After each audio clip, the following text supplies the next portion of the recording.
Hello dear student, आज का video आप सबके लिए मोस्ट इंपॉर्टेंट होने वाला है। देखिए इंपॉर्टेंट क्यों होने वाला है, मैं आपको ये बता दूं। पहले तो इंपॉर्टेंट इसलिए होने वाला है, जैसे कि आप देख रहे हैं वेबसाइट जो खुली हुई है वो किसकी है? फार्मेसी काउंसिल ऑफ इंडिया की। भाई फार्मेसी काउंसिल ऑफ इंडिया में आपको क्या बोलती हूँ, क्या है ये हमारी भाई, ये हमारी क्या है? अगर हम फार्मेसी प्रोफेशन की बात करें तो पीसीआई हमारी क्या है भाई? पीसीआई हमारी क्या है? मदर है। ठीक है, एज अ फार्मासिस्ट पीसीआई मतलब फार्मेसी काउंसिल ऑफ इंडिया क्या है हमारी भाई? मदर है, ध्यान रखिएगा ये। ठीक है, एक सेकंड वेट कीजिए, ये हिंदी में हो गया है पूरा, सो इससे पहले हम इंग्लिश कर लेते हैं। ठीक है, सो देखिए मैंने आपको क्या बोला, अगर हम फार्मासिस्ट हैं तो पीसीआई क्या है हमारी? मदर है, फार्मेसी काउंसिल ऑफ इंडिया। तो जो ये बोलेगी वो हमें मानना ही है, चाहे वो गलत हो सही हो, हमारे अकॉर्डिंग इनके अकॉर्डिंग सब कुछ सही होता है ना। सो हमें मानना ही होता है। तो आज मैं आपको एक इम्पॉर्टेंट सर्कुलर के बारे में बताऊंगी, जिसे 2015 में भी लेके बहुत हल्ला हुआ था। उसके लिए कुछ न्यू इंस्ट्रक्शंस आए हैं। कहने का मतलब है फार्मा क्लिनिक, क्या फार्मा क्लिनिक आप खोल सकते हैं, इसी के रिगार्डिंग आज बात करेंगे। So hey everyone, welcome to BSP pharmacy and मैं साक्षी राजपूत आप लोगों के सामने हुई इस ऑफिशियल नोटिस के साथ।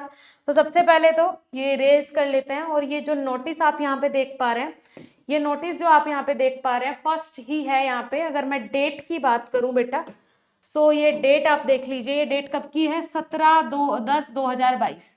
ठीक है, 2 दिन पहले की ये डेट है, 17/10/2022। क्या लिखा हुआ है? Clarification regarding implementation of pharmacy practice regulation 2015 by the state government and union territories. ठीक है, ये क्या है यहाँ पे? Circular clarification regarding implementation of pharmacy practice regulation. Pharmacy practice regulation का मतलब क्या होता है? पीपीआर का मतलब, फार्मेसी प्रैक्टिस रेगुलेशन का मतलब यही होता है कि एक फार्मा का जो बंदा है, एक फार्मा प्रोफेशन का जो बंदा है भाई, क्या वो खुद प्रैक्टिस करके अपना खुद का क्लिनिक खोल सकता है। इसे लेके बहुत सारी अफवाहें आई थी। तो ये जो ये इम्प्लीमेंटेशन होने वाला है, क्या इसके होने के बाद एक फार्मासिस्ट की बहुत वैल्यू हो जाएगी। चलिए पहले ये नोटिफिकेशन जो है भाई, ये पहले ऑन करके हम देख लेते हैं। ठीक है भाई, ठीक है जी, तो ये पहले हम ऑन करके देख लेते हैं। तो यहाँ पे क्लिक टू व्यू पे जैसे ही मैंने क्लिक किया तो ये सर्कुलेशन जो है ये डाउनलोड यहाँ पे हो रहा है, डाउनलोड हो रहा है। शायद इंटरनेट का कोई प्रॉब्लम है, देख लेते हैं। चलिए ठीक है, हो गया है डाउनलोड, ओपन कर लेते हैं। सो ये कुछ इस टाइप का इंटरफेस हमारे सामने है जी, ये देख लीजिए यहाँ पे। ये अगर आप देख पाए, मैं थोड़ा सा इसे जूम आउट कर देती हूँ। ये देखिए, ये है यहाँ पे क्या बोला गया है, पहले मैं आपको ये दिखा देती हूँ कि इसमें क्या लिखा हुआ है। With reference to the subject cited above please find enclosed herewith the letter number Z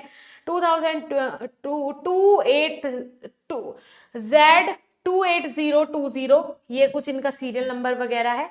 receive from health ministry which is self explanatory.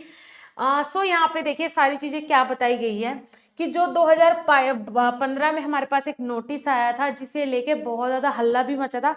फिर 2016 में पीसीआई ने एक और इंस्ट्रक्शन जारी किया था। उसमें लिखा था, जब बहुत ज्यादा र्यूमर्स होने लगे थे कि भाई एक फार्मा क्लिनिक खोल सकता है। ये जो फार्मा क्लिनिक, ये जो वर्ड है ना फार्मा क्लिनिक, ये यहीं से आया था। फार्मा क्लिनिक जो वर्ड है ये यहीं से निकला था 2015 के उस रेगुलेशन के बाद। उसमें क्या लिखा हुआ था? उसमें लिखा हुआ था कि भाई यहाँ पे देखिए, website under tab rules regulation and syllabus. ठीक है, इन्होंने बोला है अभी भी इम्प्लीमेंटेशन होना स्टार्ट हो गया है इस बात के ऊपर कि जो फार्मासिस्ट है वो क्या कर सकता है भाई, वो जितने भी रूल्स रेगुलेशंस उसके लिए हैं उनसे ऊपर जाके प्रैक्टिस करके सिलेबस में चेंजेस करके उसके जो अधिकार हैं वो बढ़ा दिए जाएं। तो ऐसा सपोज कर सकते हैं कि आने वाले टाइम में एक फार्मासिस्ट जो है, शायद वो एक नॉर्मल ट्रीटमेंट जो है वो पेशेंट का कर सके। ये बोला जा सकता है क्योंकि इसके ऊपर जो है वो काम शुरू हो गया है। इम्प्लीमेंटेशन इसमें होना ही होना 110%। फार्मेसी प्रैक्टिस का इम्प्लीमेंटेशन होगा तो इसका मतलब है कि आपने यहाँ पे कुछ ना कुछ हेल्थ केयर प्रोफेशन में या फिर विद पेशेंट आपको कुछ ना कुछ तो यहाँ पे अथॉरिटी जरूर मिल जाएगी। तो ये बहुत ही खुशी की बात है। अब जो फार्मा क्लिनिक वाला जो मैटर है, सो ये दोबारा से अभी उभरेगा भाई, क्योंकि इसमें इम्प्लीमेंटेशन स्टार्ट हो गया, तो मतलब है कि फार्मासिस्ट की जो वैल्यू है आने वाले टाइम में वो इंक्रीज होने वाली है। और अच्छी भी बात है, अच्छी बात इसलिए है, अभी मैं एक स्टोरी आपको बताती, लेकिन बताऊंगी नहीं, कुछ टाइम बाद बताऊंगी, अभी नहीं, अभी सही नहीं है ये टाइम कि मैं बताऊं। लेकिन एक फार्मासिस्ट की भाई वैल्यू होनी चाहिए, मैं सीरियसली बोल रही हूँ, दिल से बोल रही हूँ, एक फार्मासिस्ट की इतनी तो कम से कम वैल्यू हो कि वो पेशेंट को भाई कम से कम फीवर की, कोल्ड की, इस तरीके की वो दवाइयाँ दे सके। देखिए, सर्जरी करने का अधिकार तो सिर्फ सर्जन को होता है, ठीक है, हम मानते हैं, लेकिन उससे पहले भाई जितना भी ट्रीटमेंट है, जितना एक फार्म डी वाले बंदे को इन्होंने इंस्ट्रक्शंस दिए हैं, उतने एक बी फार्म वाले को और हर फार्मासिस्ट को मिलने चाहिए भाई, मिलने चाहिए, सीरियसली मिलने चाहिए। हर चीज के साथ वो काम करता है, ह्यूमन एनाटॉमी एंड फिजियोलॉजी पढ़ता है, एवरीथिंग पढ़ता है। जब वो ड्रग का पढ़ लेता है सब कुछ कि कौन सी दवाई ह्यूमन बीइंग की बॉडी पे काम करेंगी, तो क्या वो उसकी बॉडी के साथ कोई खिलवाड़ होने देगा? नहीं होने देगा। तो क्यों एक फार्मासिस्ट की वैल्यू बिल्कुल नहीं है हमारे यहाँ? होनी चाहिए। और मैं इसके साथ, अगर ये इम्प्लीमेंटेशन होता है तो ये होना चाहिए, फार्मासिस्ट की एक वैल्यू, एक रेपुटेटेड वैल्यू हमारे यहाँ इंडिया में होनी चाहिए। और ये जो डिग्री धारक हैं जितने भी, ये हमारे देश में से ही खत्म होने चाहिए, सीरियसली, चाहे वो किसी भी फील्ड में हो। मेनली तो गंदा करके रखा है अभी इस टाइम, अगर मैं इसकी बात करूं, मेडिकल फील्ड की सबसे ज्यादा गंदा कोर्स बना के रखा है इन्होंने फार्मेसी को, ठीक है। ये किसके कारण हो रहा है? ये आपके और हमारे कारण ही तो हो रहा है, ठीक है। ये दलाल जो है, ये पैसा लेके बोलते हैं कि मैं घर बैठे हुए डिग्री करा दूंगा, है ना। और इसमें भी मेरे पास एक कहानी है, लेकिन मैं बता नहीं पाऊंगी क्योंकि मैं स्क्रीन पे हूँ। सीरियसली ऐसा मन करता है कि बस ऐसे लोगों के खिलाफ तो क्या ना कर जाओ, पर नहीं कर पाते हैं कुछ, ठीक है। तो ये सारी चीजें भाई, सो आप लोगों को इसमें कितना ये रेगुलेशंस और इसमें इम्प्लीमेंटेशन जो होने वाला है उसके बारे में सुन के अच्छा लगा। जिन स्टूडेंट्स को लगा, कमेंट सेक्शन में कमेंट करें। एक फार्मासिस्ट के अधिकार के लिए आप लोग की क्या राय है वो भी कमेंट सेक्शन में कमेंट करें, क्योंकि मैं जानना चाहती हूँ कि आप लोग क्या सोचते हैं इस बारे में।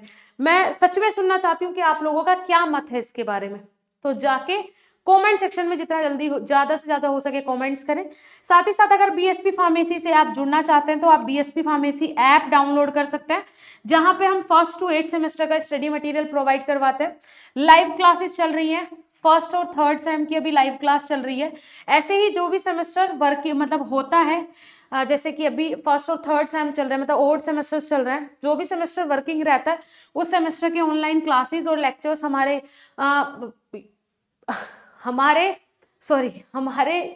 एप्लीकेशन पे मिलते हैं, जो कि आप प्ले स्टोर से डाउनलोड कर सकते हैं। बीएसपी फार्मेसी के नाम से हमारा एप्लीकेशन है। तो जाके एक बार विजिट जरूर करें एप्लीकेशन को, पहले देखें चीजें, उसके बाद ही कोर्स में ज्वाइन करें। उसके बाद आपके घर पे नोट्स भी डिलीवर किए जाते हैं कोर्स के अंदर ही। कोर्स के प्राइसेस की अगर मैं बात करूँ तो बहुत ही कम, 1000 रुपी हमारे कोर्स का प्राइस, और इसके अंदर आपके घर में नोट्स भी जाते हैं, 1000 रुपी से स्टार्ट हो जाते हैं, ठीक है। इसमें नोट्स भी, वीडियो लेक्चर्स भी, एवरीथिंग हम प्रोवाइड करवाते हैं। पूरी जिम्मेदारी आपकी लेते हैं। डेली टीचर्स लाइव क्लास ले रहे हैं, 4 से 5 क्लास आपकी डेली चलती है लाइव क्लास। कॉलेज टाइम को लैप नहीं करेगा, कॉलेज टाइम से पहले और कॉलेज टाइम के बाद ही ये क्लासेस होती हैं। रिवीजन भी करवाया जाता है, एवरीथिंग, सब कुछ प्रोवाइड करवाया जाता है, कुछ भी नहीं छोड़ा जाता है। क्यों? क्योंकि हम चाहते हैं आप फ्यूचर में एक बेस्ट फार्मासिस्ट बने। क्यों? क्योंकि हम चाहते हैं कि आप प्रैक्टिकल नॉलेज, अगर आप इंस्टीट्यूट अपने कॉलेज में जा रहे हैं वहां से बहुत अच्छी गेन करें, लेकिन थियोरटिकल पोर्शन आपका पूरा इतना मजबूत हम करवा दें कि उसके बेसिस पे आप थियोरटिकल अपना प्रैक्टिकल परफॉर्मेंस भी जो है वो बेस्ट कर सके। ओके स्टूडेंट्स, मेरे हिसाब से आज का ये वीडियो आपके लिए बहुत इंफॉर्मेटिव रहा होगा। अगर रहा हो तो प्लीज वीडियो को लाइक कीजिएगा, चैनल पे नए हो सब्सक्राइब कर लीजिएगा। मिलेंगे नेक्स्ट इंफॉर्मेटिव वीडियो के साथ, तब तक के लिए धन्यवाद, नमस्कार।